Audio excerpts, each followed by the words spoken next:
આણંદના આંકલાવમાં કોંગ્રેસમાં ગાબડું પડ્યું છે। સ્થાનિક સ્વરાજની ચૂંટણી પહેલા કોંગ્રેસમાં ગાબડું થયું। 25 વર્ષ કોંગ્રેસમાં રહેલા નગીન સોલંકી ભાજપમાં જોડાયા છે।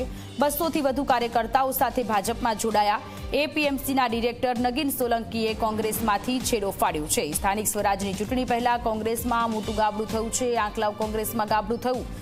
25 વર્ષ પહેલા કોંગ્રેસમાં રહેલા નગીન સોલંકી કે જેઓ ભાજપમાં જોડાઈ ગયા છે। 200થી વધુ કાર્યકર્તાઓ સાથે તેઓએ ભારતીય જનતા પાર્ટીનો હાથ પકડી લીધો છે। એપીએમસીના ડિરેક્ટર નગીન સોલંકીએ કોંગ્રેસનો છેડો ફાડી લીધો છે અને તેઓ ભાજપમાં જોડાઈ ગયા છે। આણંદના આંકલાવમાં કોંગ્રેસમાં ગાબડું પડ્યું છે। સ્થાનિક સ્વરાજની ચૂંટણી પહેલા કોંગ્રેસને મોટો ફટકો પડ્યો છે।